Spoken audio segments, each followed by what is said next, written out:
This is AYV on Sunday. That was the President's address to the nation on the 18th of January, in case you missed it. So today we will be looking at that speech, that statement, mentioning a lot of things. But gentlemen, this is how we're going to do it.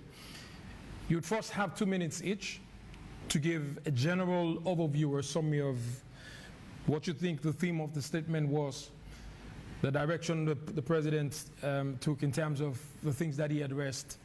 And then we will get to analyzing or taking bit by bit all the things that he said that were key talking points from the statement. And I want to start with Joe Cisse, Abubakar Joe Cisse, who is from the government's mouthpiece, I'll put it that way, from the Ministry of Information and Civic Education. Let's talk about the President's speech. You have 2 minutes to give us your general overview before we get to dissecting the details. Well, I want to start by saying that the speech is about holding the country together. Since we last had the tensions-filled, acrimonious elections that later on resulted in this standstill, there has always been the need for the country to be held together. So His Excellency has been demonstrating leadership by regularly addressing the nation on issues of peace, national cohesion, and development. Of course, with the latest speech, we see that prior to him making this address, he met with paramount chiefs, he met with the leadership of the APC in Parliament, the Religious Council, the chairman of the APC, and also bereaved families of the 18 personnel that were killed on November 26, stressing the importance of peaceful coexistence. And that's exactly what the President has been stressing in various addresses to the nation. So His Excellency is a man of peace. And of course, if you go back to the days when he had the opportunity to lead this country as a young person, he took very critical decisions. We call the Humanitarian 1, 2. Those were all intended to have a consensus on critical national decisions. He believes in dialogue, as he stressed in this address, as a way of addressing our differences. Now, we've achieved a lot.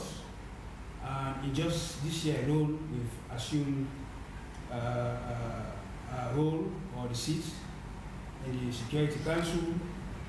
We've been selected for the compact, which goes to say that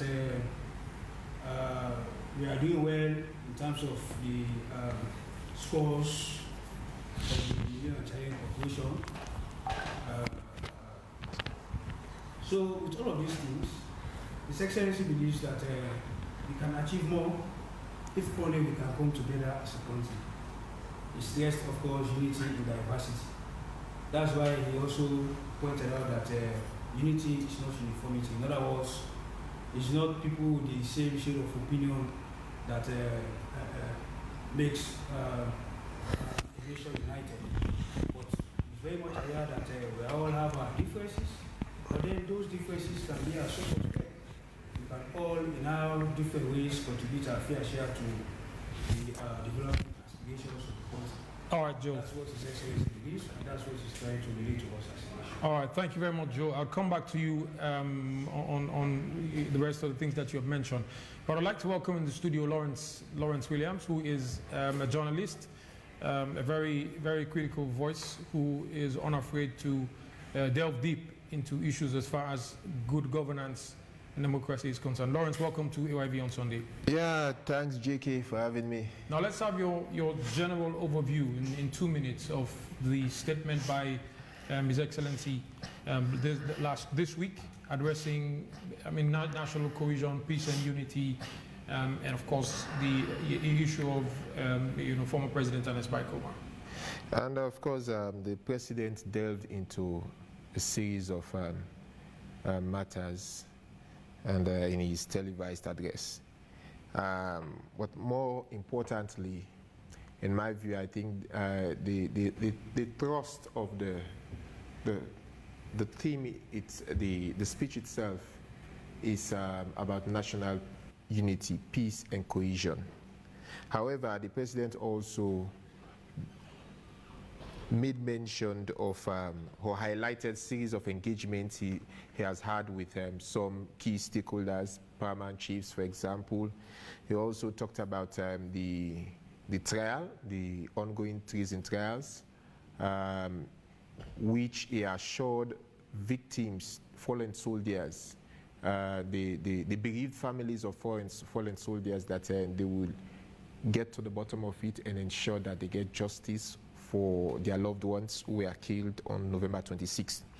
Again, the president, I think, overstretched his, how would I put it? I want to say that he should not have spoken on issues pertaining to the court exclusively, because the matter itself is sub judice, and for him to say that or describe the variation of the court order which allows the former president to now travel to Nigeria on medical grounds as a humanitarian gesture, I think that's the matter for the courts. I mean, he could have left that aspect entirely, exclusively to the independent arm of the judiciary to make a determination as to whether it was a humanitarian gesture or it was based on the application that was filed and so on and so forth. Again, one thing I took note of is that the president did emphasize that we can only make Sierra Leone a beautiful, attractive investment destination when we attain sustainable peace. And for me, I look forward to, how we could achieve that. Looking at his call for cohesion, his government's commitment to implementing the agreement for national unity, all of these are ensconced in this speech. So, general overview, that is my take. All right, thank you, Lawrence. I'll come back to you. You've mentioned quite a few things. Obviously, they are noted as major talking points, but I'll come back to you. Let me go over to Abdul Fatawa now from Shadi. General overview. President, the opening beat where he mentions the gains made so far this year already, with reference to the UN, reference to compact, but then at the closing is exiting lines where to build bridges and not walls. What's your in-between as far as that statement, Abdul, is concerned? All right. In the best of my opinion, the President's national address regarding this subject we're discussing was a welcoming one, and the people of Sierra Leone needed, to hear from the president, because tensions were rising, and the sad thing from that speech, and also re-echoed by ECOWAS, is the language of humanitarian gesture. That is not quite good for the rule of law, and it's quite it's something that I believe he would have not stressed on that, and then ECOWAS coming and giving him that support. Sierra Leone is a constitutional republic, and we have established a legal system in this country, and we are of the strong belief as a country through our constitution that no one is above the law. And if we having people who will be served with a special preference, and ECOWAS elastic under preference that's saying that this humanitarian gesture served, Sierra Leone and the region, from other crises. So what is ECOWAS saying to us? Which information they hold, on our national security that we as a citizen, we are not privy to. Maybe, our government might not be opening to us about that, but ECOWAS, whenever they communicate, citizens read within the lines. The first communication that bring a whole tension between citizen and the government of Sierra Leone, when ECOWAS also demanding the government, to approve the temporary. Was it a demand or a request? I'm privy to a write-up done by Soifo Manjoro, which he shared, I think it was yesterday evening. And a paragraph contained indicates that the process actually started with a request from the government of Sierra Leone to ECOWAS to get former President Koroma out of Sierra Leone. Okay. And Soifo Fofana has been a key figure as far as the SLPP is concerned. He served as press attaché in the UK under late President Ahmed Tijan Kaba. He's been here serving as, I think, chairman of SALCAB. And now he's part of NCRA board. So if a writer or a man of that authority is saying that it was a request made by the government of Sierra Leone to ECOWAS, then who should we believe at this moment? Well, I've not read the account, the one you just quoting, but the scenario around this entire ECOWAS saga, it's a contagious influence that set a dangerous trend. This is what I want us to know as a country. This brings back to mind when, if that account is quite right, to what former President late Tijan Kaba did during the riot, when citizens riot against Fodesanko and said enough is enough, and when 22 of our compatriots were killed. And then the late former president requested to the United Nations, by then Kofi Annan was the UN Secretary General, asking that they should try Fodesanko alone. And he said that we have already done wider investigation on Sierra Leone atrocity, and we are having interest to see how we should try those who bear the greatest responsibility. And this request fit in to our interests. And then both the government of Sierra Leone and United Nations set up an agreement, one of the most fastest agreements in our country history. Okay. I'm going to come back to you, Abdul. Let's go and start looking at the issues from the statement. Joe, I'm going to come back to you now, and I'm sure you want to talk about the question I was posed to. Yeah, I want to respond to some of the issues raised. Go ahead, and then we'll take it up from there. Okay. Firstly, I want to state here that Mr. Soifo Fofana, he actually wrote an opinion piece. That's his opinion he expressed. He did not say whatever he said on behalf of the government of Sierra Leone.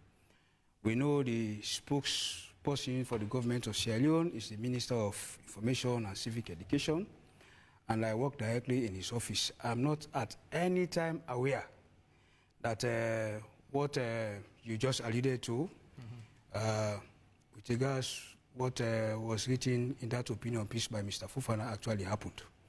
We are not aware of that. And the issue of ECOWAS is not about ECOWAS. It's so about let me read. I have the piece, that was done under the caption where he says Koroma leaves for Nigeria. Before the failed coup of November 26, 2023, the government of Sierra Leone had concluded that former President Ernest was primarily responsible for all the disturbances taking place in the country. His presence in the country was considered to be a threat to national security. In December last year, immediately after the failed coup of November 26, the Sierra Leone government pleaded with ECOWAS to take the former president out of the country. So, that's just what I've said. That's no authoritative statement on behalf of the government of Sierra Leone. Yeah? So that's just... Did not plead, did not... Definitely. Definitely. The case. There was no process where it was initiated for the government of Sierra Leone to reach out. Definitely. Had that happened, it would have been communicated to the public, and that has never been communicated to the public. That is just an opinion, you understand, written by Mr. Soyi Fofana, with all due respect to him. And I mean, so let's just leave it at that. And I also want to reiterate that this is not about ECOWAS. But I'm sure the people of Sierra Leone and our viewers would love to hear what the truth is as to whether or not the government of Sierra Leone reached out to ECOWAS, or what Mr. Soyi Fofana wrote yesterday is basically, like you have said, an opinion and not the fact. Yeah. So the truth unfolded in the courts. You understand? People witnessed the proceedings. Like the president said, an application was made for variation of the bail condition of the former president. Don't forget that earlier, when he was granted bail, the conditions were that he should be at his residence at Godrich, not more than 10 people should visit him. He should not go outside without the express permission of the Inspector General, etc., etc. So this time now, they applied for some variations. In other words, that the former president be allowed to seek medical treatment abroad. So in the court, they presented a medical report. And it was based on that medical report that, I mean, as you had it. But again, gentlemen, isn't that an indictment on our health system? That we cannot, we do not have the requisite, I'm not going to say we do not have the qualified medical practitioners, but we do not have the requisite setup to handle or deal with whatever the ailment is that the former president is suffering from. Isn't that an indictment also on our medical system, Joe? And then the rest of the guys could jump in on that. Well, I would say here, we are gradually turning things around in the health sector. I mean, it is work in progress. But then the fact remains, the medical attention, the specialized medical attention the former president needed, according to his legal team, he could only get out of this country. And they presented a compelling case. You know, of course, that the principal legal advisor to the president is the Attorney General. And his team were there. They, like the president said, they vehemently opposed, they argued. But at the end of the day, it had to do with the thought of the judge. The judge considered the medical report, and on the basis of that, granted the bail for the former president to go outside and get medical attention. So this has nothing to do with ECOWAS. It has everything to do with the rule of law, which is enshrined in the constitution of the country, that His Excellency the President is custodian of. So that's just the point. So again, Lawrence and Abdul, I'm going to let you guys take a bite of that, and then I'll come to the medical report according to the physician specialist or the cardiologist or whoever saw the president mentioned. It got leaked on social media too. That's something that has to be handled. But Lawrence, your bite on the things that Joe said and Abdul too, and then I'll come back to some of the points raised from the statement. Lawrence, let's start with you. Yeah, I would want you to kindly reread the opening paragraph of Manjuruka's piece. For sure. Yeah. I'll go to that piece immediately and read it. Now, the opening paragraph, of course, he did a lengthy piece. The aspect where it stated that it was as a result of the government pleading, where they concluded that the presence of former President Koroma was a threat to that aspect. I want you to read that aspect. Yeah, okay, let me go over that aspect again, yes, and read it. Now, it's a lengthy piece, so he did a fantastic job. He reminisced that of former President and late Tijan Kaba.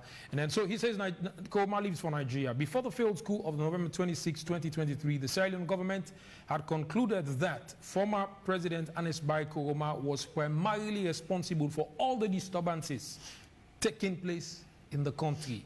His presence in the country was considered to be a national security threat.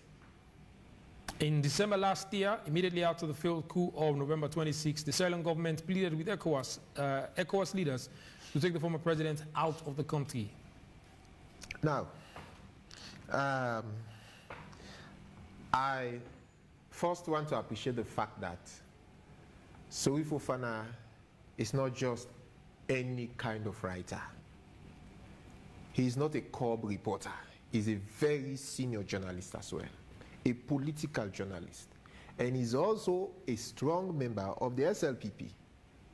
He is also serving under this administration as a board member in the NCRA.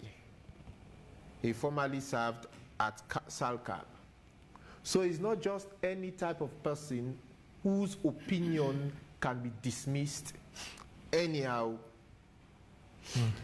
When he said in that piece that the government of Sierra Leone had concluded that all of the happenings in this country, all of the troubles, were primarily the blame of or the fault of the former president.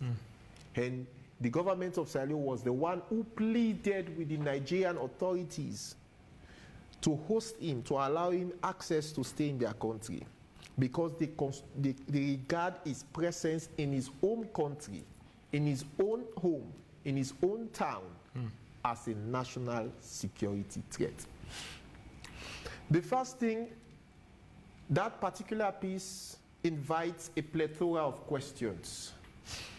On what basis did the government of Sierra Leone made or arrived at that conclusion that the presence of the former president was a national security threat? On what basis did the government of Sierra Leone concluded that he was primarily responsible for all the skirmishes that have taken place in this country since 2018? It also invites some weird questions, if you like. Could that be one of the reasons why he was even charged?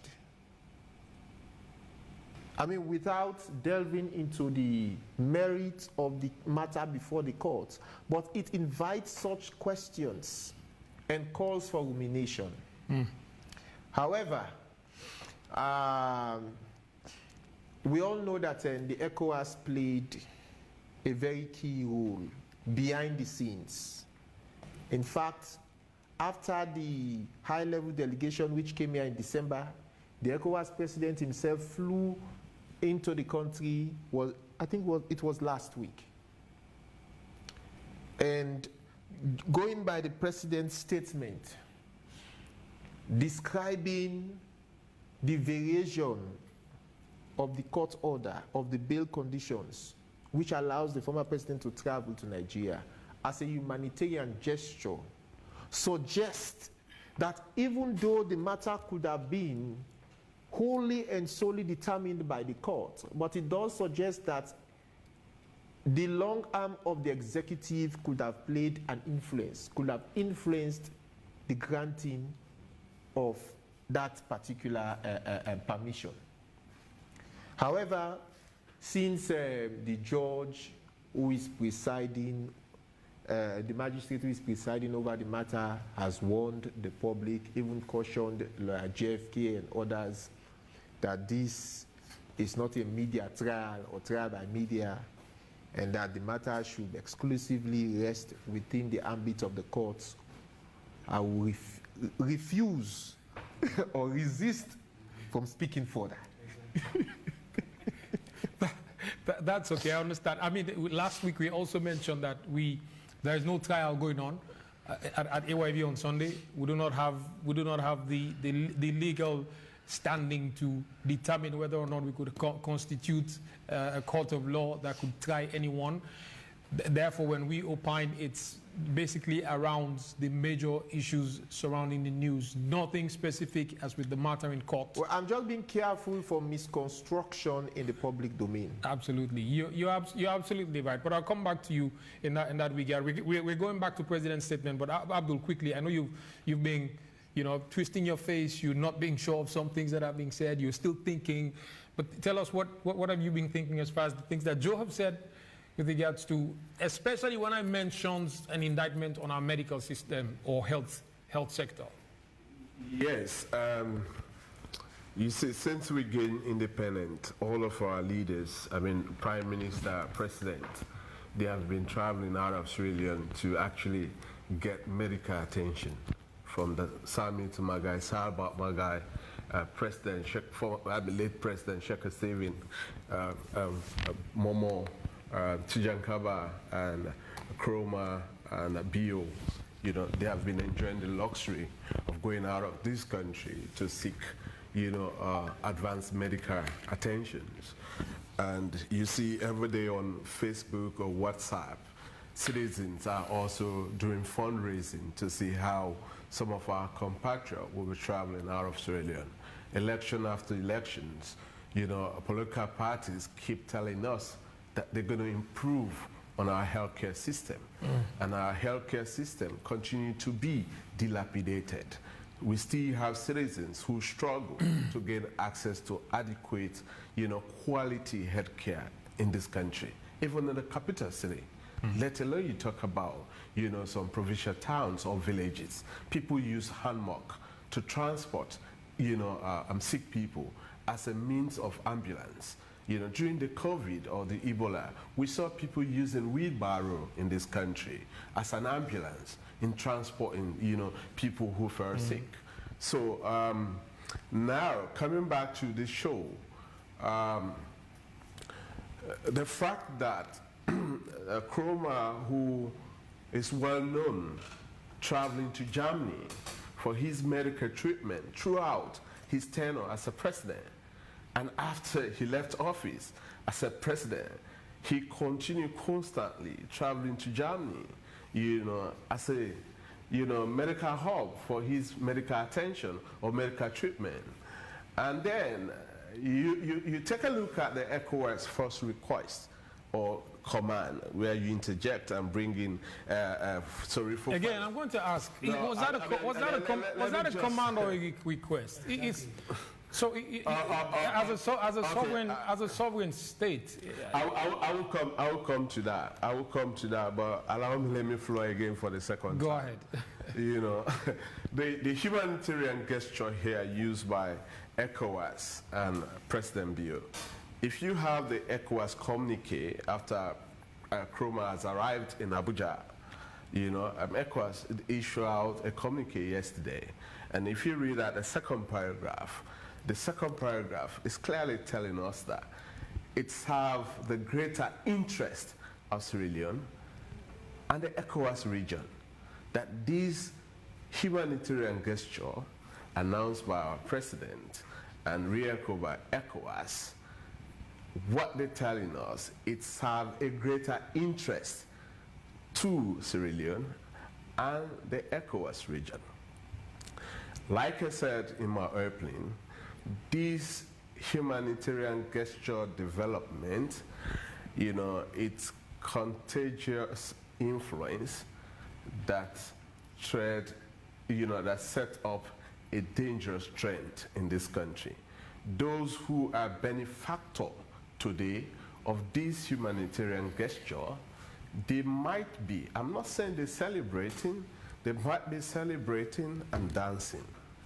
If we have a similar reoccurrence in this country again, and that leader or influential individual in this country granted a similar humanitarian gesture. Are you suggesting that it's a case of ECOWAS interfering with what our judicial setup should be doing to ensure that someone who has an allegation against him goes to court, goes through the process? It says he or she is innocent until proven guilty by a competent court of law, goes to the court, a verdict is placed against that person, and if that person is found guilty, he or she serves jail time. Are you saying that ECOWAS is trying to soften the ground so that, of course, with the person in question, it doesn't go through that process and now be incarcerated for what could have been a verdict against him or her? When you look at ECOWAS, since 1975, when it was set up in Lagos, And when you look at their 18 objectives or their 10 fundamental principles, ECOWAS actually, resolve disputes within member states.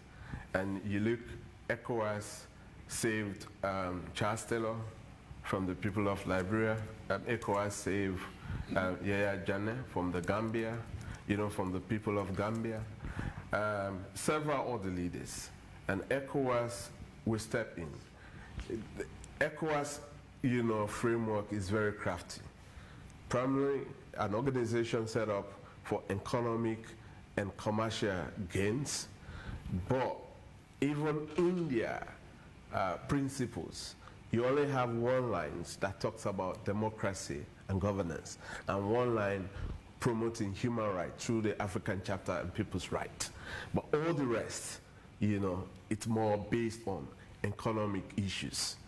But then you look at how ECOWAS handle situation within the region very craftily, or sometimes with a force, either through military means or through... But that's because they realize that without peace there will be no progress, there will be no development, there will be no economic activities. Or through a diplomatic forceful means. I mean, they are notorious, doing that. That's the reason why. And Sierra Leone happens to be a brighter example for ECOWAS in several versions. One, the restoration of democracy, peace building, and secondly, Sierra Leone is among the big 5 ECOWAS, member states. When you talked about the Nigeria, the Ghana, Sierra Leone, Ivory Coast, and Senegal. So Sierra Leone sits at that point. And ECOWAS may not want to have Sierra Leone as a bad example towards their bad processes within Africa or within the sub-region. So they always want to have Sierra Leone on that tape, either the good or the bad.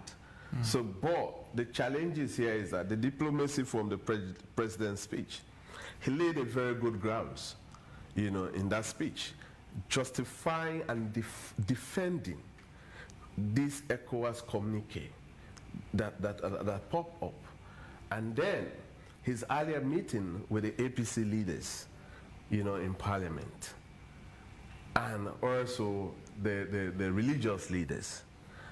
And he explaining, some of the key conversation marching towards a unified country, marching towards a cohesive country, marching towards a peaceful nation, a country that, if without peace, we cannot actualize our collective gain. And he reminded us as a president, our unity, freedom, justice. But then it comes back to a question. How much have we enjoyed these meaningful words in Sierra Leone as citizens? We still have citizens who have discontentment against the judicial system in this country. We still have citizens who have serious discontentment on our public services in this country. The electricity, we still have, the on and off, during his tenure, 2018, when he was running for presidency, he referred to the Koroma electricity service as epileptic. And now, within his 6-year reign, every blessed day, myself, put in quotes epileptic Pro Max, because it's even worse. And millions of Sierra Leoneans cried for the unstable, the inadequate, clean electricity supply in this country. So now what we need from the president and his team to be communicating to us, how do we go into development, sustain the development, and how do we gain from this same ECOWAS, not only ECOWAS diplomatic policy, but how do we make gains from the ECOWAS economic principles? All right, Abdul, I'll come back to you. Let me go to Joe. Now, President mentioned, back to the statement, President mentioned a few things. He says we're looking at our hope and our optimism and the successes scored in the first 2 weeks in the year 2024 and in the month of January. He mentioned ascension again to the UN Security Council and the MCC compact. Are these tied to our hopes and our optimism? Is there anything? Are there any threads connecting these two? I mean, our international relations might be great. We are doing well as far as being in the UN is concerned. MCC external, but we're expecting funds to help with some injection into whatever development or developmental projects we are getting. But let's talk about the threads tied to that hope and optimism that the president preached so well in this statement. Okay, so before I go to that, please allow me to make some clarifications. Yeah, it's very important because people out there are watching us. The issue of the phrase humanitarian gesture used by His Excellency the President, it was clearly in the context, and I see my brothers are trying to take it out of that context. What context? It's in the context of, I'm coming, sir, the rule of law. Yeah, you had a situation where a report was tendered in court, a medical report, claiming that somebody was so ill that that person could only be treated abroad. If you know, as a government, to the principal legal advisor Joe, and his team. if you like, I could help you with the medical. I could help you with the medical report. No, I am not. No. I'm not. No, Fatoma, you had all this time. I did not say a word. Please allow me. I mean, let us have civility here, please. No, but you can. But please. False allegations. No, it is not false allegation. We are talking about context here. This is about, you said His Excellency should not have used the word humanitarian gesture. You've explained the reason for that. I'm now trying to make my own point, so just allow me. Yeah, this phrase was clearly used in a context.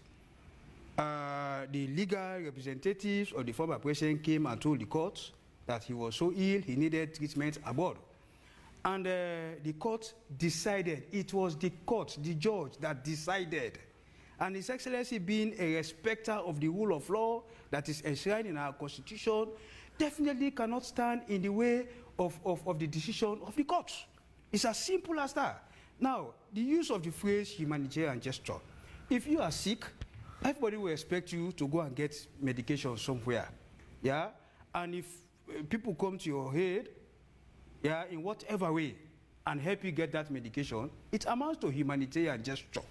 That's the basic. It's basic English. I'm not a lawyer here. I'm not talking law. Joe, you understand? Joe, Also, I need to emphasize the fact that the ones who are being charged now, according to our laws, they are presumed innocent until proven guilty beyond all reasonable doubt. And don't forget, the most serious crime you may commit in your country is treason. That has to be proven beyond all reasonable doubt. So, at the moment, we are at investigation stages. We are at the trials have just started. Therefore, everyone who has been charged is presumed innocent until proven guilty. Therefore, you have to respect their fundamental human. You are a human rights activist, yeah, and you should understand that better than me, right? So that's the use of the word humanitarian gesture. It was used in a context, and not to go outside what was said in the courts. Yeah. Now let me come to the. Now, before you go there, you mislead my statement, and can I really clarify so you can get? I think we have a moderator. Abdul, yeah, I'll come back to you for that. Let me get. I just made a clarification, it's sir. Okay. Let me get over the phrase humanitarian gesture. That's the clarification I made. Let me get to. Simple. But again, it's you are at liberty to interject. Should you feel you have something to Okay, so let him go ahead and make that before I respond to your question. Let me just clarify. Okay, go ahead and do it quickly.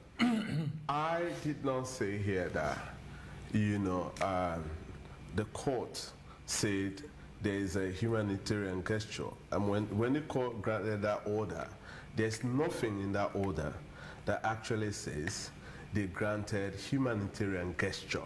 That's why I said the phrase was used in a context. Listen, I quoted clear context. I quoted ECOWAS, and I quoted the president. And what I said with in that regard, I said, you know, it's contagious influence that set up a dangerous trend. That is what I said. So if you are contesting whatever I said with regards to that, you should focus on the one which I said, it's contagious influence that set up a dangerous trend. But the court did not use the phrase humanitarian gesture. So, but you can use that phrase to describe the situation, which is what HE did, yeah? So, and in every situation where you allow someone to seek medical attention, you understand? That clearly is humanitarian. I mean, basic, that's basic. Let us not argue over this. If I mean, evidence is presented that this person is sick and needs to be treated, you understand me? That's humanitarian.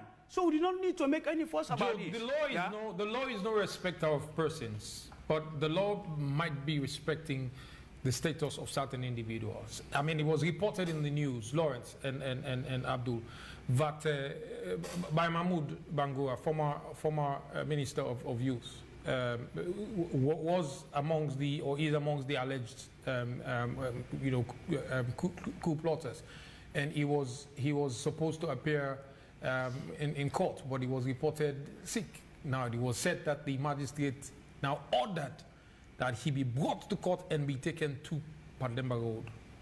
There is a medical facility at Pademba Road, so the bench ordered that he be treated there.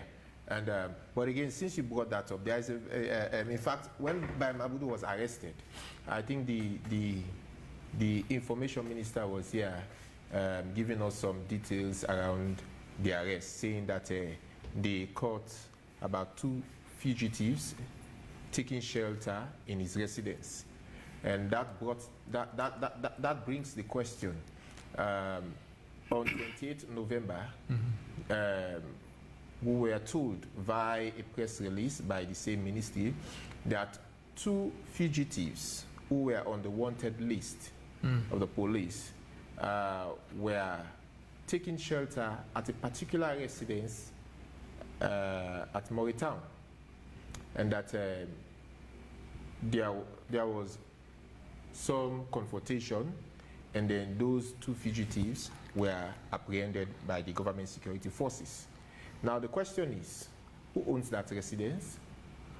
Why is it that that individual has not been brought up? And whether in fact he was aiding and abetting those fugitives? What was his role? Was he aware that people were taking shelter in his residence 2 days after the coup had been foiled? So these are some questions that we need to ask this ministry.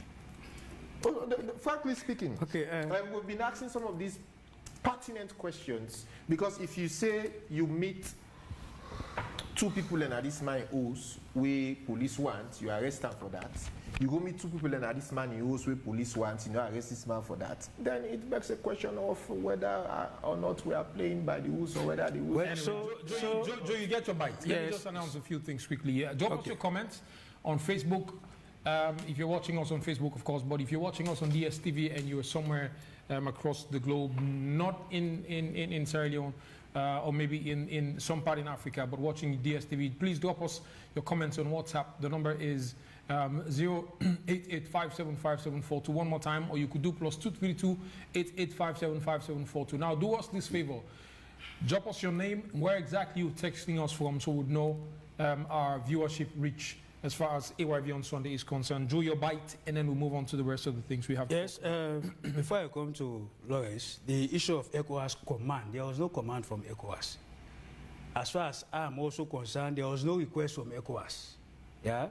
Whatever people saw out there that purportedly came from ECOWAS is not what we are responding to as a government. Yeah? I've said it over and over. This has to do with the rule of law. But was there a meeting? Everything that happened with regards the departure of the former president on medical grounds happened in the courts. And people witnessed it. You understand? So this is about the rule of law.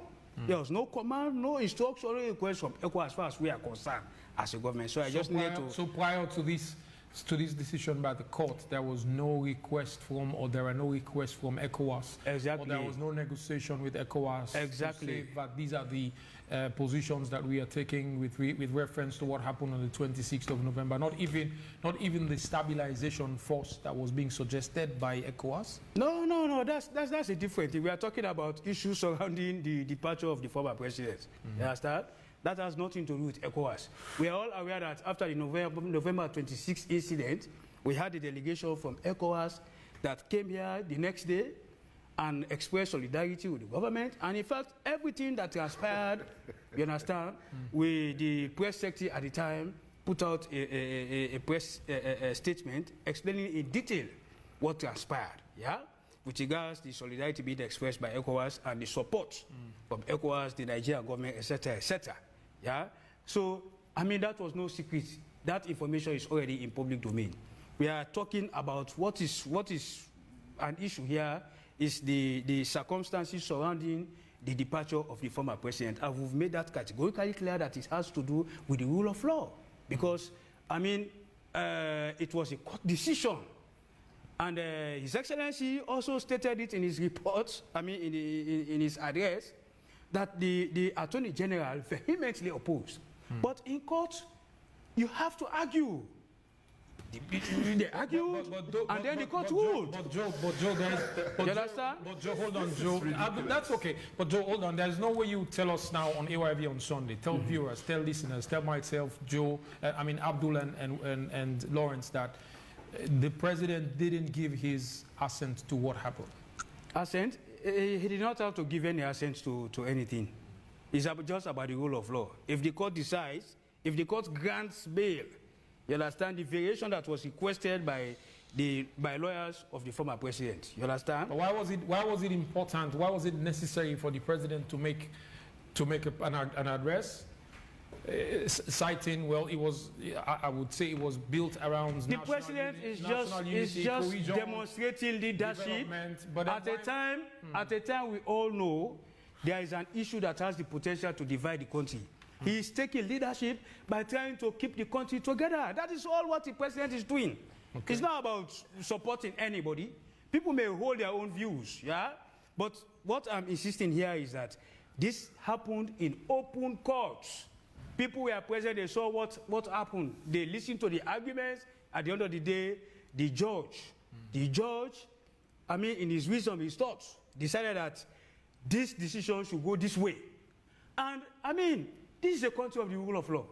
His Excellency is a respecter of the rule of law. The rule of law is enshrined in our constitution. He could not have done otherwise. What did he expect the president to do? To come out to the public and say, no, I will not allow this to happen? No, come on, no. So, I mean, that's just ridiculous. That's what makes it ridiculous, if that's the thought of anybody here, yeah? I mean, it could happen for any other person here, yeah? And one of these days, Friday, there was a press briefing at the Ministry of Justice. Somebody asked the question whether murder and treason are bailable offenses. The Attorney General said yes, depending on the case presented, you understand, and the thought of the judge, people could be granted bail. You understand? So I am not a lawyer. I'm just echoing what the lawyers are saying. That's what our Constitution says. So if the law says that people can be granted bail, because as a matter of fact, they are only accused persons. You understand? They have not been convicted, so you cannot deny them of any of their rights as enshrined in the Constitution. Lawrence, simple as that. You're having a fixed gaze on Abubakar Josisi. I know you're I wanted to ask Joe. We've had some. No, by the way, no, wait me. No, allow me. You asked the question. No, wait me. Just wait. I'm not interjecting, please. Allow me to make an expression. No, you asked about the fugitives. Oh, yes. I just wanted to say people are still being processed. Even on Friday, the Attorney General indicated that we have 10 military personnel that might be charged to court soon. You understand? My question was very much specific. 2 fugitives were apprehended at a particular residence in Moritown. Who owns the residence? Was the owner of that particular residence oblivious that people were taking shelter? I cannot give you that answer. No, the minister has been giving updates on this issue. No, but that's an issue for the investigators. You don't expect the minister to come and tell you who owns the house and all the rest of it. You understand? And similar circumstance. Similar to what? The apprehension of Bai Mahmoud Bangura, for example. People were taking refuge in his house, according to the minister. And when they went there, they met those fugitives. They found them in possession of military fatigues. People were taking fugitives at a particular residence in Moritown. In fact, there was an exchange of gunshots or firing before they could be apprehended. It is possible that the people you are referring to are among those who have been charged because no, as has been stated, he's not there. No, do you know them? He's not among them. No, do you know them? You are talking about Bai Mahmoud because you know Bai Mahmoud. You don't know the other people. This is not about Bai. No, but nobody is being favored in this issue. Let the law be applied fairly. The law is being applied. The law is being applied fairly. You just mentioned that treason is the highest offense anyone could. Anybody that there is evidence against in this matter is going to be charged. Somebody standing trial for treason granted bail. Have you ever seen that before? Well, so I'm not a lawyer. The Attorney General said it is possible. Okay, hold on, gentlemen. Let's go to Abdul. Abdul, you seem quite displeased with a lot of things that are being said, or things you're hearing for the first time. You used the phrase, you were saying ECOWAS, they are now taking a very contagious precedent. You seem a lot displeased. It's a contagious influence that set up a dangerous trend. That is what I said. And coming back to Joe Cisse, Joe made a statement that the government of Sierra Leone have not received any request. Let me put the order aside, but the word, the government of Sierra Leone has not received any request, and they are not working to that. I mean, it's clearly flip-flop the government position on this ECOWAS issue since the 2nd of January this year, right? The 2nd of January, the government of Sierra Leone, through the Minister of Foreign Affairs, accepted to the world that the government of Sierra Leone have received a correspondence dated 2nd January. But what they as a government will not do, they will not countenance the content of that correspondence. And his own boss, the minister, have talked about that over AYV and all the media. He has never said the government received a request from ECOWAS. The government. He has never said so. The government. The Minister of Foreign Affairs, who is a senior you talk about foreign affairs. He said the Minister of Information. He has not said so. He has also talked about the January 2nd correspondent. No. That indeed there is a correspondent from ECOWAS to the government.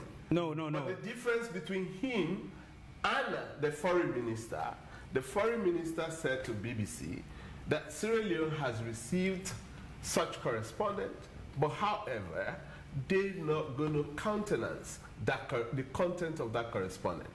So if you are here also vehemently denying the actual fact, I talk for the government of Sierra Leone, but this is and you reference the Minister of Information. The Minister of Information never said so. That's the point I'm making.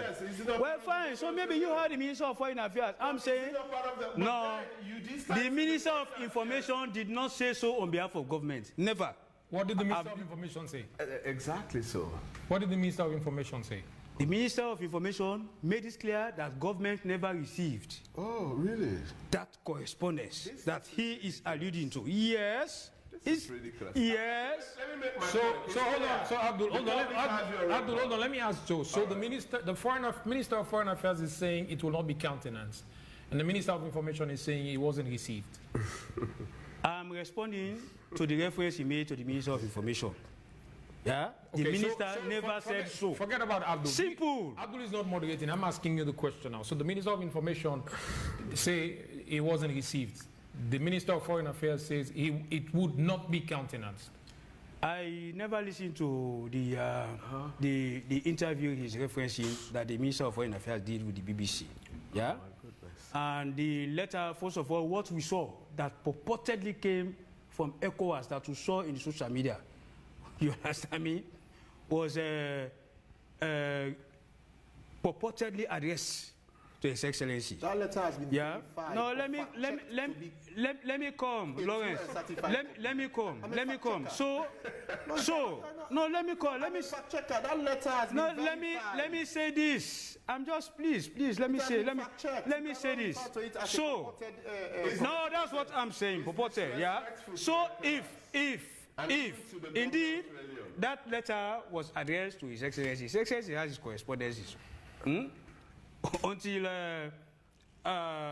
decisions from those correspondences are communicated to us for onward relayed to the public, we will not know. His Excellency's correspondences are personal. So I will not know, we will not know whether that one was addressed. So it definitely wasn't addressed to government. That was the point the minister was making. You understand me? Okay. Government did not receive that. No, so wait me. We cannot, Fatoma, we cannot respond.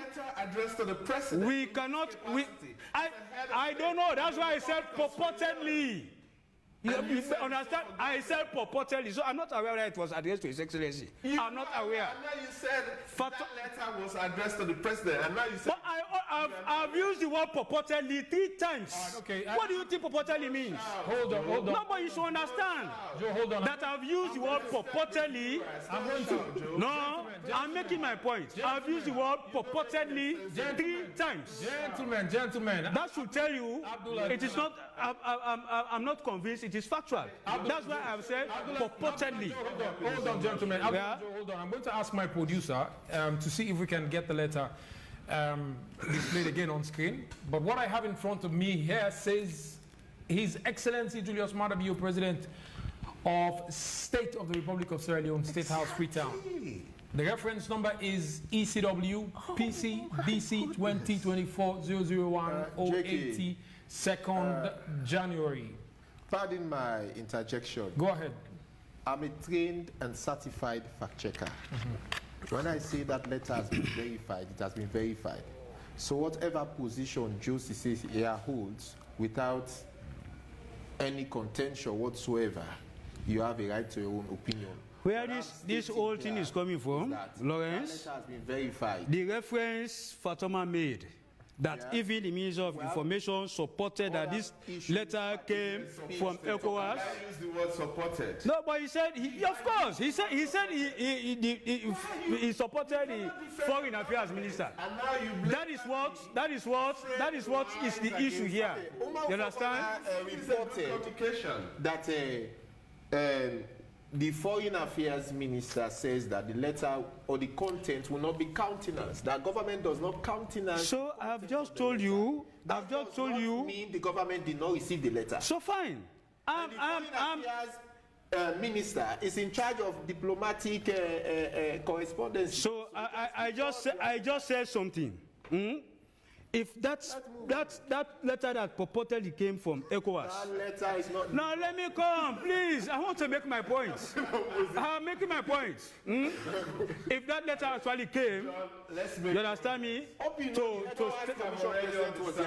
it's coming from and what is capable. Did they tell you what he came here for? The government should be able to tell us that. Well, my friend, please. I don't know what he came for. Was a follow-up to the January 2nd. It is not what you think. So we would come back to Did anybody communicate that to you? Hold on, Joe. I'm not sure my producer being able to bring the letter up. But if not, let's move on. And there was a letter, but and take some more thoughts. Did it come?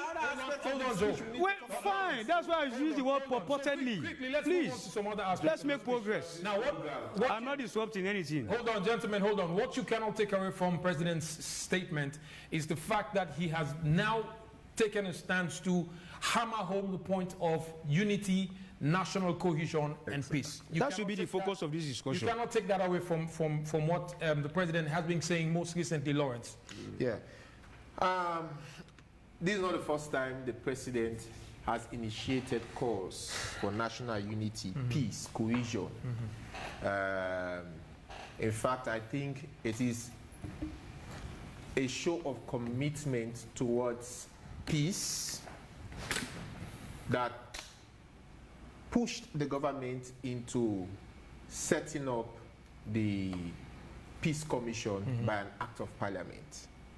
However, I hold the view that there hasn't been any sincere call for peace and national cohesion. Why? Why do you think so? Rhetoric from both sides of the divides, you put it that way, or government not taking enough actions to ensure that they follow through with whatever words or pronouncement made in the direction of peace or peaceful cohesion?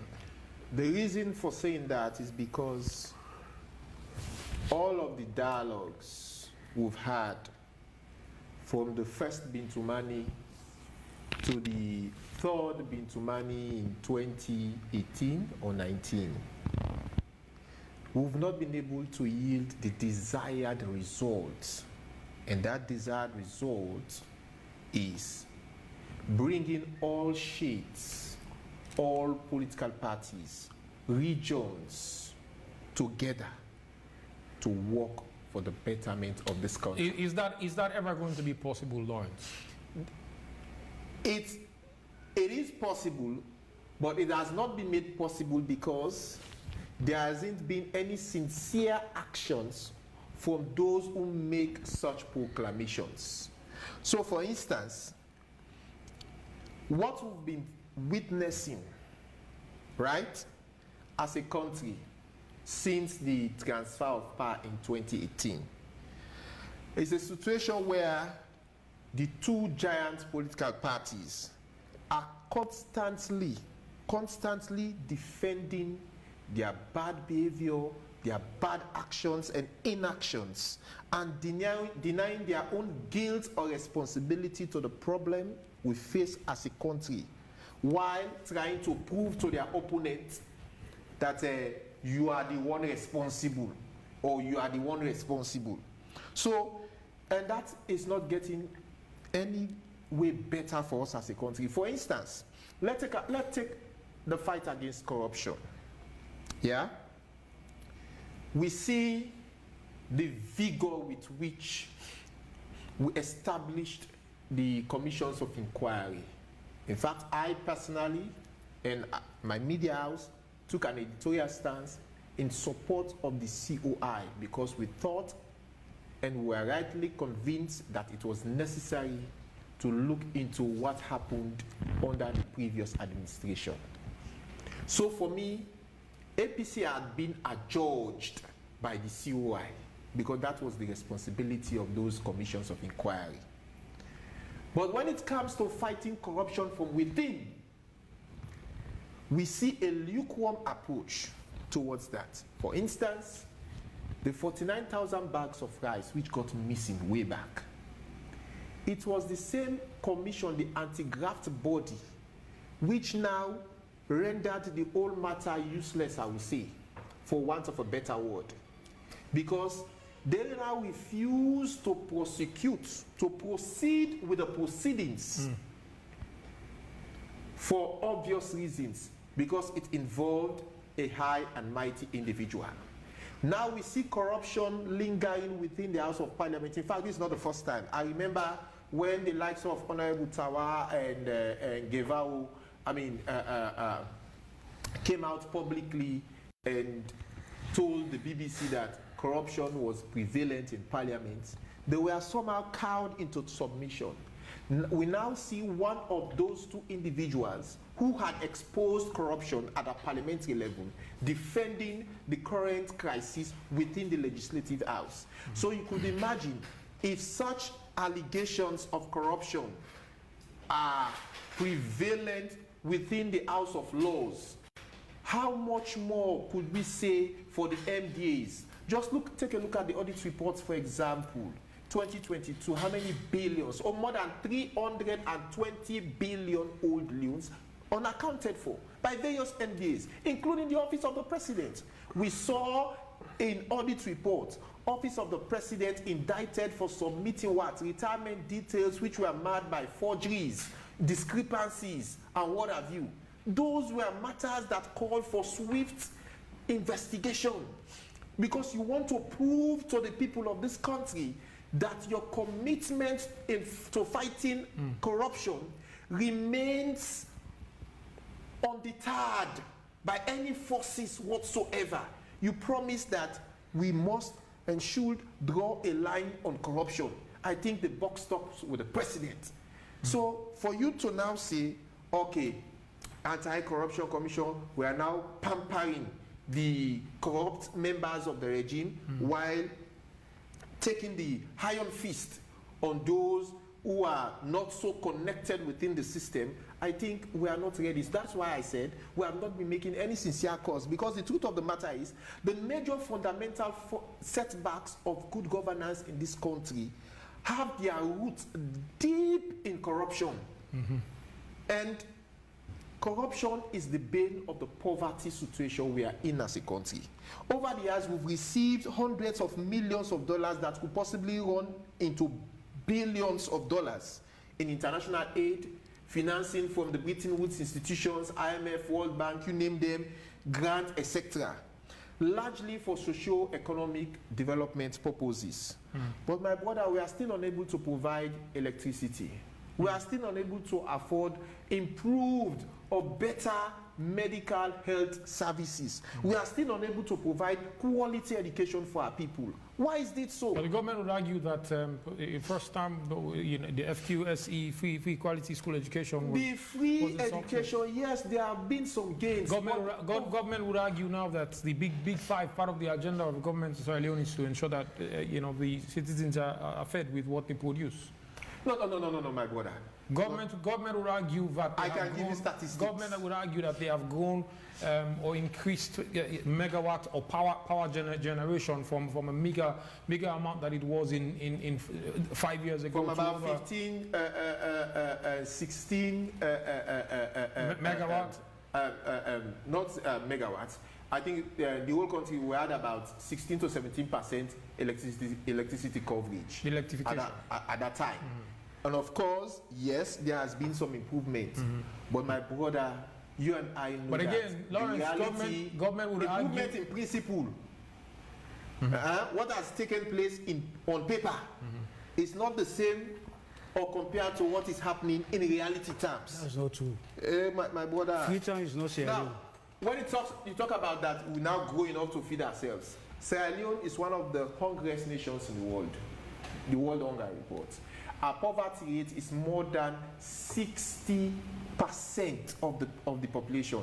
In fact, the last World Bank economic update says about 80% of households in this country are unable to meet their basic dietary needs. So amidst all of these challenges we're experiencing, there have been some positive change, however, in wealth generation and income, rise in incomes. Hold on, Lawrence. I know you have a lot to say, but let's take some comments and some contributions from our viewers who've been watching us live on Facebook. We'll come back to you. Quite an interesting perspective taken there on the statement by President Julius Maada Bio. But Salifu Cherno is joining us now in the studio for some comments and views live from Facebook, and we have some as well from WhatsApp. I'll be taking them, but first let's go to Salifu for what the viewers are saying on Facebook. Salifu, I can tell already that the comments have exceeded even what you could quantify now. There are loads of them on the page. Salifu. Yeah, John Conte, thank you so much. There are a lot of comments, though most of the comments, they are targeting individuals. So I'll be very careful to be selective, and a lot of those comments, I will not take them. The first one I will take is from Tom Sudima Simbo. He says, hello, thanks for the presentation tonight. I am listening from Aurora, Colorado. I find it encouraging that the president takes time to address the nation on pertinent issues. I think it is more an individual choice and financial capability rather than an indictment of a country's healthcare system, that people seek medical treatment out of their country of residence. Here in the States, folks travel to India and Canada for certain treatments.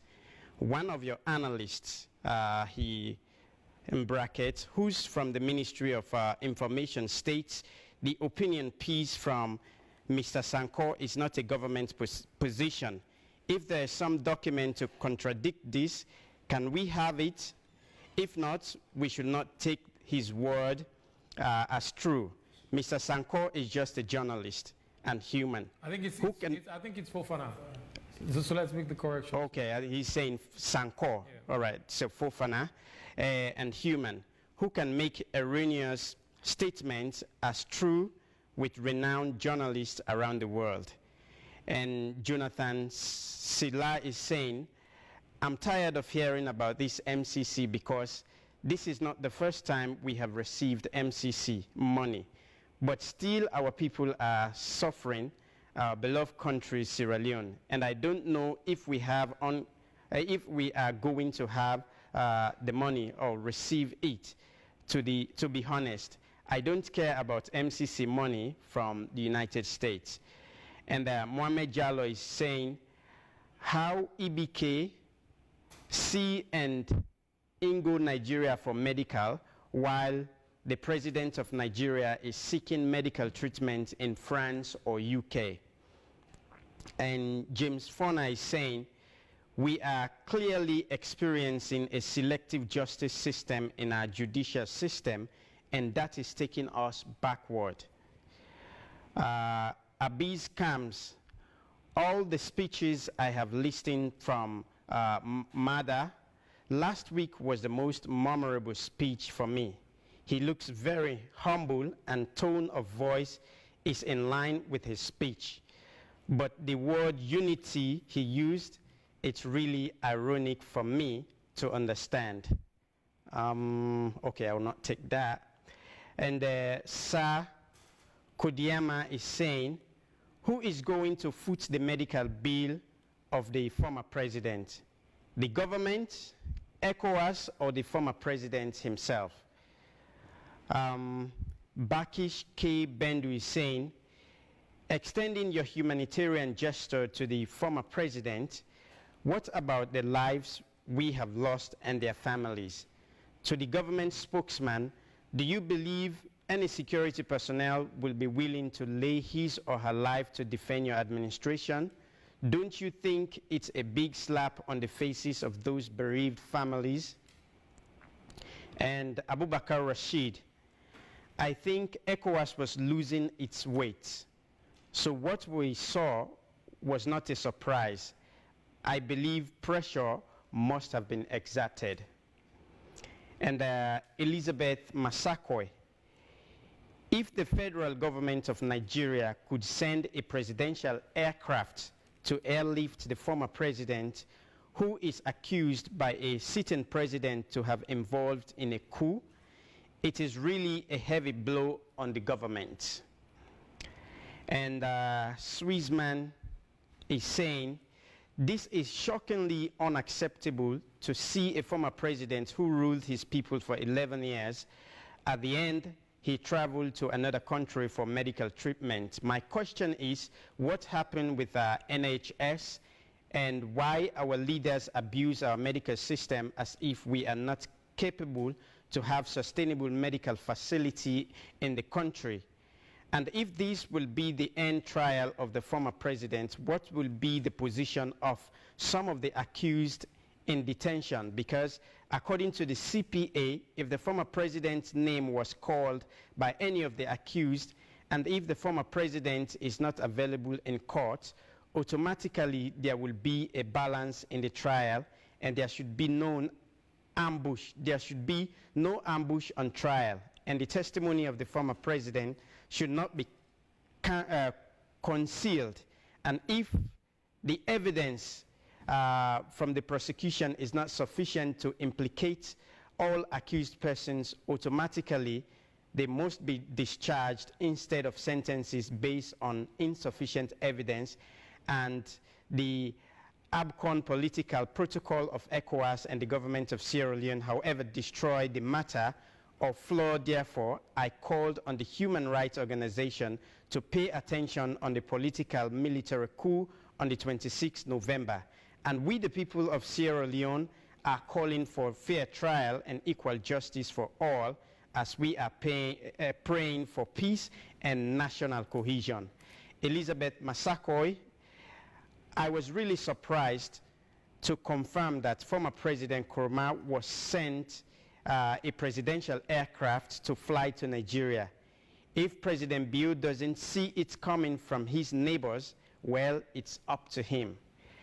And Abubakar Jallo, I think the president is really pushing for unity and peace, but his administration is going out of time by making policies without implementation or being seen by the majority. Okay, this is not part of the conversation, so I'll just stop here and go back to John Conte on the studio, because he has some WhatsApp messages to read. So back to you, John Conte. All right, thank you, Salifu. Quite interesting with the comments coming in thick and fast on our Facebook page. I could see some of them quite interesting. But let's go to WhatsApp. Fode Mustafa from the UK is saying, Ibike on bail after being charged for treason and the subsequent transfer to ECOWAS is a clear manifestation that the government doesn't have enough evidence directly linking him to the crime. This is the highest crime an individual can commit against the state, so there is no way the government can let him get away with this if they have strong evidence. The health issue is just the way the government tried to get, well, I'm just reading as he sends it, it's just the way the government is trying to get him out of the country after leaking the original document as per agreement with ECOWAS. Now, Mustafa again says there is no way government appointed judge can unilaterally take a decision to allow such to happen in a country where everyone knows that the judiciary is in the pocket of State House, allegedly. Judiciary has made several judgments recently that do not make any sense to any level-headed person. EBK was asked to refund $12 million that was used to save Wokel Commercial Bank despite saving the bank as per the best practice around the world. The judiciary is never independent. That is what Fode Mustafa is saying again. John Gabel from Greybush is saying, let's forget about the former president's case. That case is over. Well, that's what he is saying. We want the government to talk about development. Interesting comment from interesting comment from John Gabel from Greybush. That's what he is saying, not us, not this panel, that sort of view. It doesn't represent the view of AYV or this panel as individuals here in this panel, and of course as AYV now. He says blackout is taking all over the city, no good tap water to drink. Mr. Fatuma, you're right. Let Mr. Bio's government start to talk about development. That's all we need right now. Amadou Kamara is saying, my concern here is, would the ECOWAS authorities allow Mr. former president to be back in Sierra Leone and face a legal trial after seeking medical attention? That is what Amadou from Lumley is saying. This is Andrew Stephen Boyma from Rwanda. He says, hello, John. There appears to be undisclosed discussions between the court, government, and ECOWAS. We hope that the decision will be made rationally and in the best interest of Sierra Leone. I'm T-Boy from Freetown. So overseas medical leave is now the new norm for people to elude justice. I hope the erudite lawyers of Mr. Kamarimba and other accused persons are taking note of this ugly development to their advantage. What is good for the goose must also be good for the gander. Good evening, AYV. Please, can Mr. Sise explain to us why the former president was escorted by so many powerful government offices to the airport? That's not true. No government official accompanied former President Koroma. So that's not true.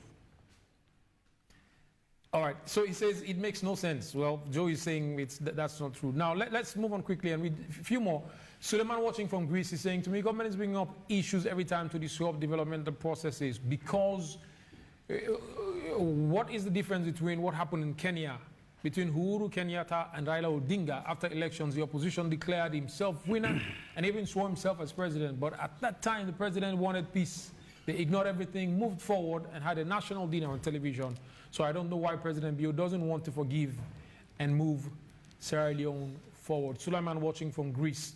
Final few more. This is from Dauda Touré in Wilberforce is saying, Joseph Goebbels of Nazi Germany once said, I quote, good propaganda does not need to lie. Indeed, it may not lie. It has no reason to fear the truth. It has a mistake to believe that people cannot take the truth. They can. It is only a matter of presenting the truth to people in a way that they will be able to understand. He says a propaganda that lies proves that it has a bad cause. It cannot be successful in the long run, end of quote. The quote suggests that effective propaganda should not rely on falsehood, but rather on presenting a version of the truth that aligns with the government's objectives. Government and its propaganda apparatus would seamlessly align, creating an illusion of free will while influencing public opinion in the desired direction. The government desired direction is for the public to accept that former president has escaped justice. That is, if he was indeed guilty. If you tell a lie big enough and keep repeating it, people will eventually come to believe that it is the truth. This is what the government is now doing for us, the citizens, to believe the big lie. That is what this person is saying. Let me go to the name again. That's Dauda Touré from Wilberforce. Final comment, Jay from Italy is saying this Bio-led government is so messy. The majority of the public don't even know what's going on because of lack of transparency. Joe, most of the comments seem to be pointing your way.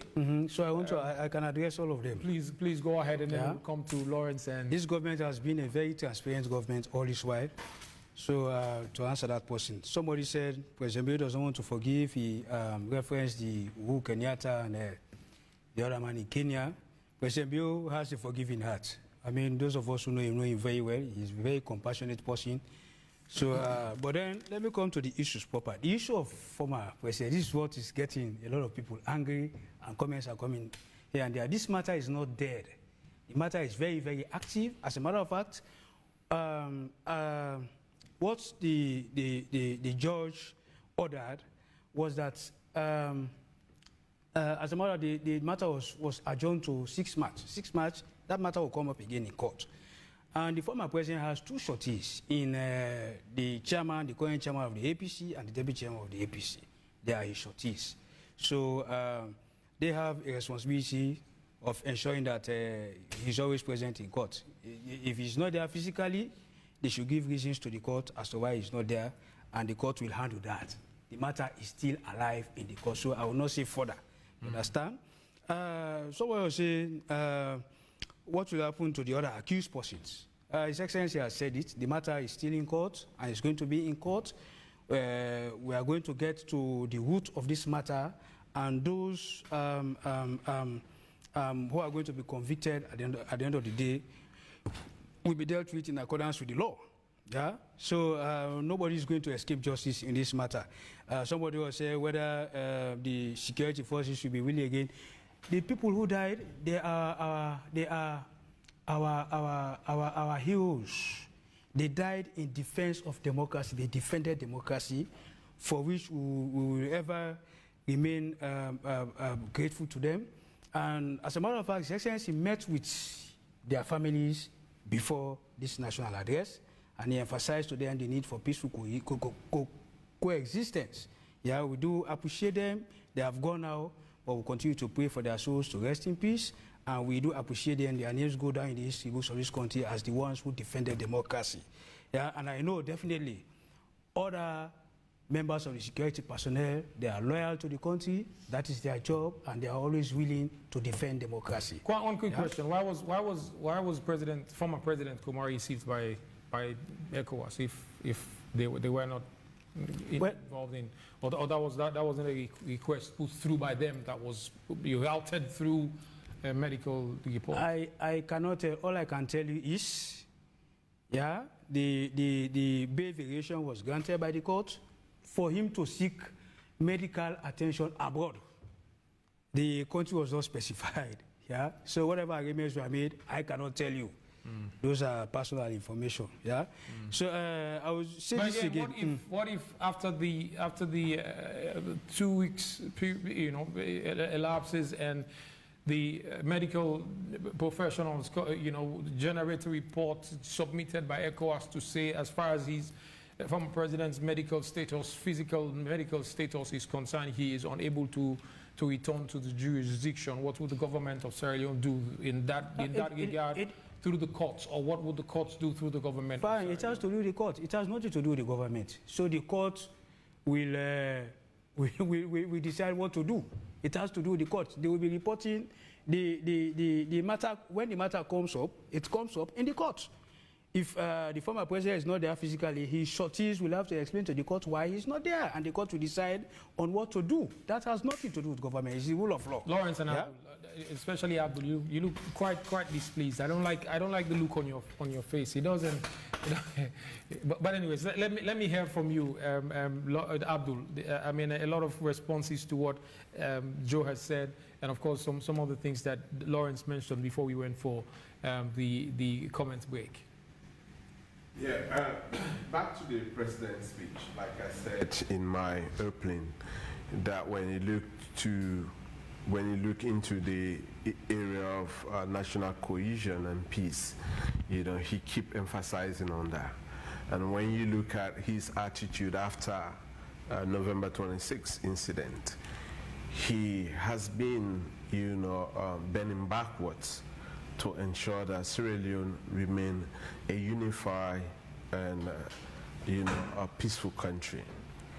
And in his first address after the November 26th incident and his statement, about the departure of former President Koroma.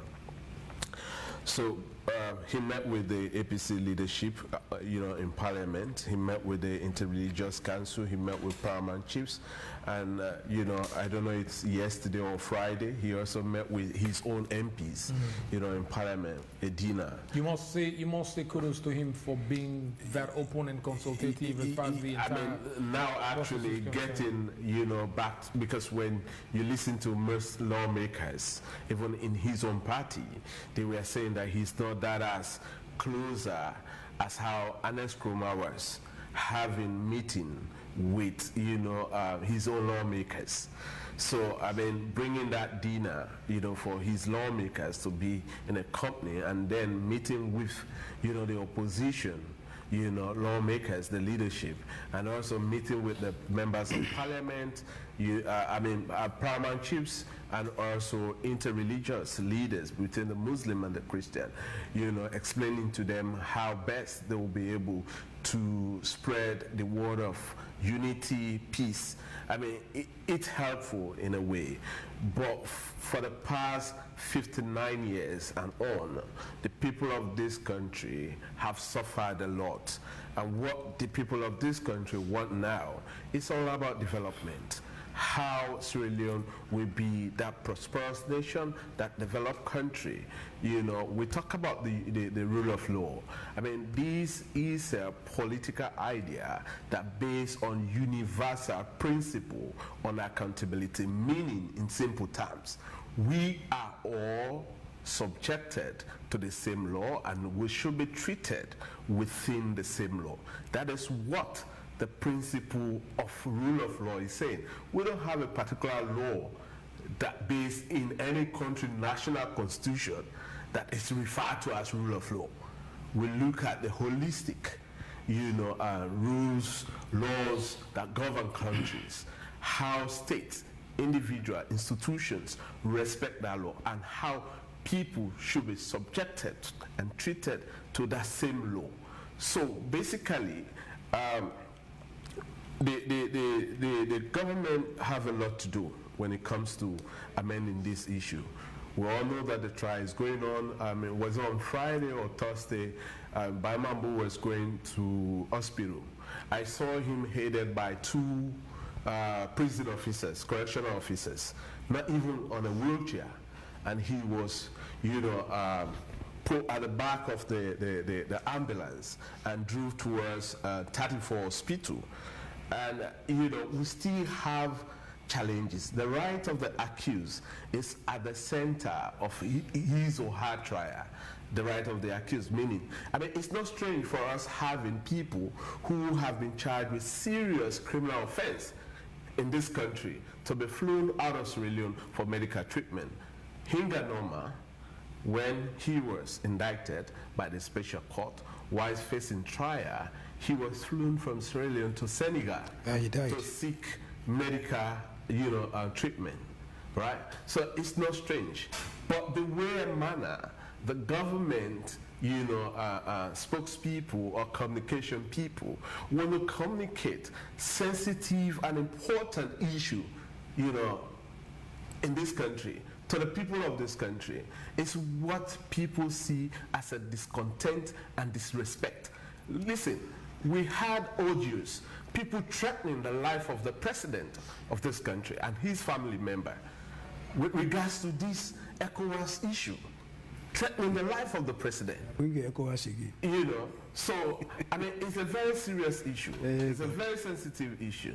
So what we expect from the government is for them actually to communicate information that can be easily be understood and consumed by the majority, if not all, in a very respectful manner. But, being disrespectful and communicating concerns that raised by citizens, it will continue to grow more anger, on people. Now, as we round up quickly, Joe, I want to go back to the question I asked you about, or the comment that was raised by one of our texters when we asked, why was the former president escorted by top government functionaries, including the Chief of Defense Staff. So the texter has gone back now, fished out a post. In fact, it was a post by Amadou Lamanaba, which summarized the entire bit of how former president has departed. He was flown on a private jet out of country to Nigeria, and he says the former president was accompanied from his home towards a taxi to Lunge by the Minister of Foreign Affairs and International Cooperation, Timothy Kabar, the Chief of Defense Staff, Lieutenant General Peter Lavaron, the Inspector General of Police, William Fayaselu, and his leader, Tony Joseph Fitzgerald Kamara. Was that a security consideration, or so he says? Definitely. He's going back to fish out. Definitely. He said, let Joe respond to us and see. Yes, it has to do with security. So he's answered it. Yeah. It has to do with security. He was held under house arrest. You understand me? He was held under house arrest. So if at all he's going to make his way out, that has to do with security and nothing else. Yeah. And I want to briefly respond to what Fatoma said about disrespect in communicating issues. Fatoma, you cannot superimpose your ideas on people. You want me to sit here? You want me to sit here? No, you first done the attack on communication, government communications. No. From the executive. No, you attack the government communication. I need to make this clarification, please. Please. Can you be respectful? No, I am being respectful. No, I have every right. I cannot allow this to sink. No, wait, allow me to speak, please. Allow me to speak. That's what I'm saying. That's what I'm saying. Just what I'm saying. You cannot continue to be arrogant. Yeah. Here, you wanted me to accept that the former president's departure was a command or instruction, whatever, from ECOWAS. I said no. If that is what you are calling disrespect, it has nothing to do with the disrespect. I've just explained to you, this is about the rule of law. It was a court decision. It had nothing to do with government or ECOWAS. And you were insisting. So there's no disrespect to the public. I needed to make that clarification. Yeah, it's about time we stop this arrogance. You cannot superimpose your ideas all the time on people. No, sir. Have respect for other people. Let us discuss with civility. So I needed to make that point, Mr. Moderator. Go ahead. Yeah. And also, finally, the issue of electricity, I needed to land on this one. My brother raised issue of corruption, electricity, but corruption, we've seen the ratings from the MCC since we came. Before we came, in 2018, the government of Sierra Leone could only get 49% in handling corruption. Since that time, we've had 75, 79, 80% and above, consistently in the past 5 years in the handling of corruption. And these indicators, these data are collected by third parties. It's not the government of Sierra Leone that presents them to the MCC. So these are independent institutions that gather the data. So if they are saying we are doing well in the handling of corruption, definitely you have to express some of these things, like the audit reports he made mention of. Audit reports, the monies they tell you that disappear, it's not always the fact that people eat those monies. At times, they have to do with simple documents that people could not produce at the time of the audit. You understand? Or violating audit processes, administrative processes. You understand?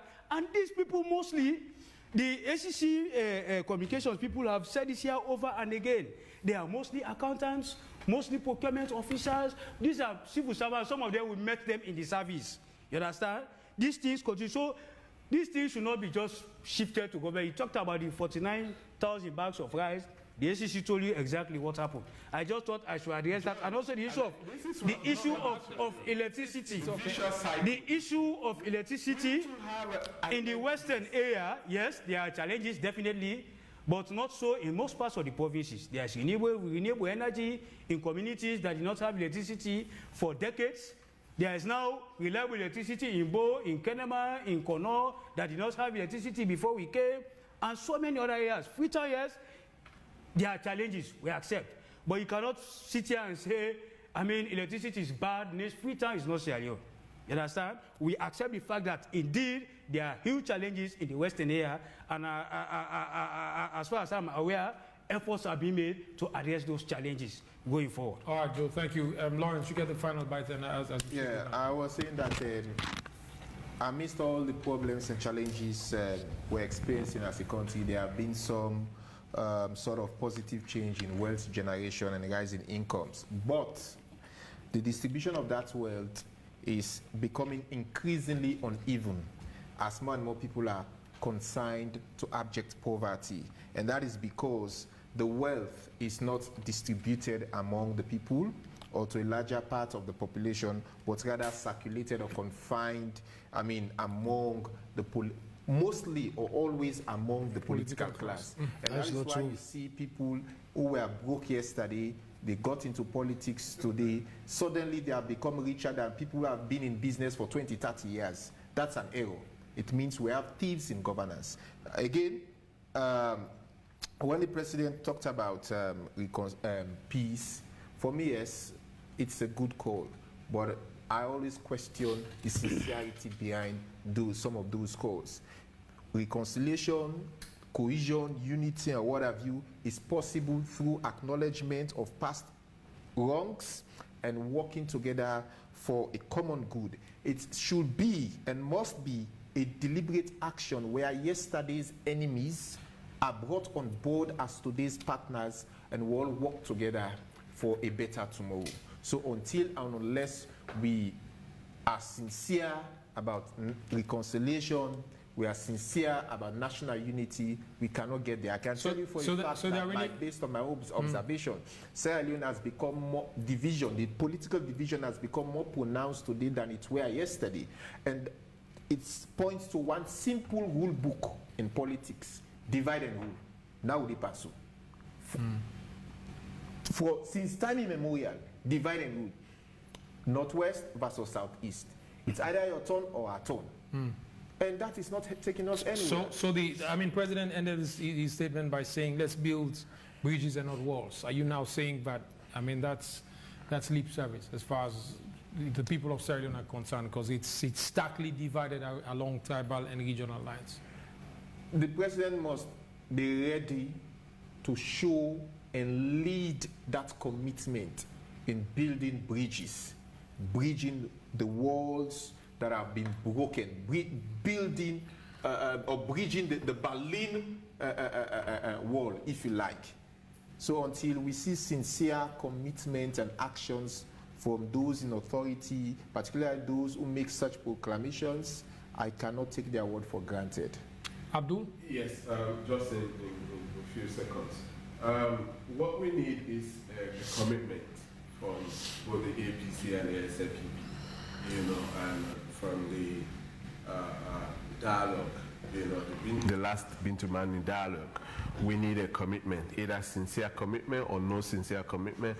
But what the people of this country need is a commitment for us to be peaceful and for this country to move in a development trajectory.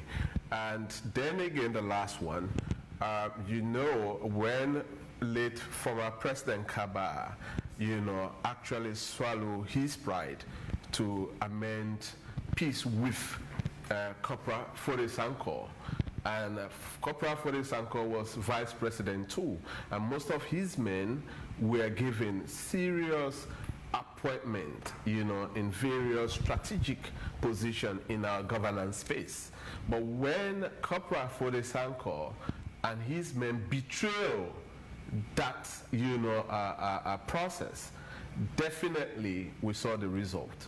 So that's the reason why I'm calling on Sierra Leonean and the government, the politicians, the two major political parties in this country, APC and SFPP, to show a sign of commitment to ensure that this country is back on peaceful terms and this country is a pathway to national development. That's a good note to end, Abdul. Thank you very much for that. I think you both have mentioned that there has to be sincerity in the entire process. I mean, if we're calling for peace and national cohesion, if we're calling for unity, there has to be sincere actions taken, not just lip service played to rhetorics. It's not just having them in a statement or a speech that will be said all the time, but you have to see concrete actions taken by both sides of the divide to ensure that the country is headed back to a peaceful, stable and economic development, which would obviously now, like Lawrence said, help distribute wealth as it should be.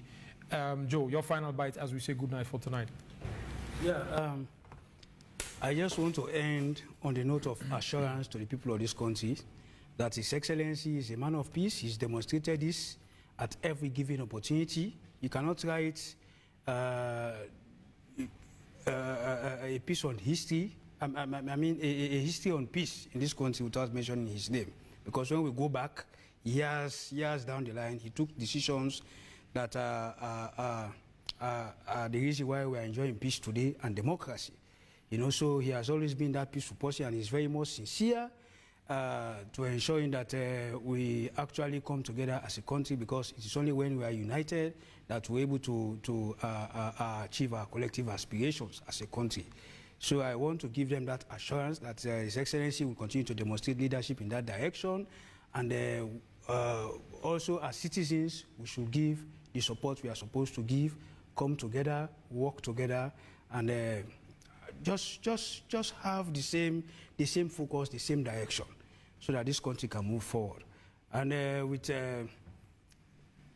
other things said here, well, we are all expressing opinions, but I would say the problems of Sierra Leone did not start when President Bio came to power. As a matter of fact, it's been challenged just a year or two in office. The Koroma came that has affected the whole world. Several other issues are affecting the entire world today. That's what we're having a fair share of. Not because he's not led well, but he's done his best. Lawrence said the wealth is not being distributed. No, I will challenge him. The free quality education, that's distribution of the wealth. The Munafa Fund, support to small, medium enterprises, that's distribution of the wealth. So many other ways the wealth is being distributed, and people are benefiting. I'm not just saying this for saying sake. People are benefiting from these things. We've almost exceeded time. Many thanks, gentlemen, for coming. Joe, forgive me. I'm about to stop you there. No, I'm fine. That's where I actually intended to learn. Thank you very much, Abubakar Josi from the Ministry of Information and Civic Education. Many thanks to Lawrence Williams as well, a journalist who, of course, is known for his unwavering stance as far as editorials are concerned with regards to social and democratic and good governance issues. Many thanks as well to Abdul Fatoma, who doesn't seem to have a pleasant smile on his face today for many reasons. I think he is disturbed by the fact that he thinks Abubakar Jusisi hasn't been respectful towards things that have been said in the studio today. And many thanks to you as well for watching. Many thanks to you as well for watching, to our viewers across the globe, those who've sent in their comments via WhatsApp, those who've commented on Facebook. I can see the debate is getting heated on Facebook. Keep the debate going. You have a right to your opinion. You have a right to a comment, but please be respectful. I want to wish you all the very best as you start a new week. Up next would be AYV News. Stay tuned for that. This show will be repeated on Thursday at 10 p.m. Now, we'll be back again next Sunday for another fresh edition. It has been AYV on Sunday, and I've been your presenter, John Conte. See you some other time. Good night. President Leo in his second term.